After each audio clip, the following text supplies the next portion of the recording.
पहले तो बनने का सवाल ही नहीं। अभी है तो ये भगवानवाच कि लड़ाई में जो मरेंगे, चाहे जिस्मानी लड़ाई हो चाहे रूहानी लड़ाई हो, लिखा हुआ तो है गीता में। तो गीता में जब लिखा हुआ है तो गीता में तो रूहानी आत्माओं के लिए लिखा हुआ है। लिखा हुआ है कि आत्मा अणुरूप है, ज्योति स्वरूप प्रकाशित है। तो भगवान वाच है ना। भले भगवान का नाम गलत लिख दिया है, लेकिन जब असली लड़ाई होती है तो भगवान भी तो असली रूप में प्रत्यक्ष होता है। वो तो सबसे बड़ा बादशाह है ना, उसको कहते हैं ईश्वर। ईश्वर माने ईश माने शासन करता, वर माने श्रेष्ठ।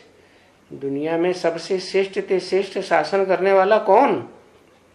ईश्वर। ये कोई मनुष्य मात्र इतना बढ़िया शासन कर ही नहीं सकता।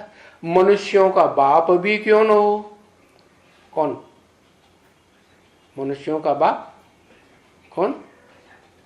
प्रजापिता, जो विश्वनाथ शंकर कहा जाता है। ऐसे नहीं कि शंकर और प्रजापिता एक हैं। जिस समय पार्ट की बात है, जिस समय पार्ट बजाता है बाप का, जन्म देने का, वर्षा देने का, उस समय प्रजापिता है। और जब संकरण होता है आत्माओं के पार्ट का, तो उसे शंकर कहा जाता है, क्योंकि शंकर तो सूक्ष्म वतनवासी। सूक्ष्म वतनवासी का मतलब ये नहीं कि उसको देह नहीं है, देह तो है, तभी तो मूर्तियां बनी हुई हैं शंकर की। शिव का लिंग दिखाया जाता है। ऐसे थोड़े कहते शंकर लिंग, क्या कहते हैं? शिवलिंग कहते हैं।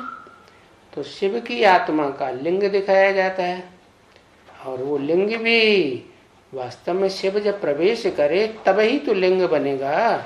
लाल लाइट का लिंग दिखाते हैं, जो विदेशी लोग कहते भी रहे, मानते रहे कि खुदा क्या है, लाल लाइट का गोला है, तो उन्होंने उसको खुदा समझ लिया। वास्तव में तो खुदा शिव है ना, जो परमधाम से आता है। प्रजापिता तो इस सृष्टि पर, जिसे आदम वो लोग कहते हैं, वो तो इसी सृष्टि का है।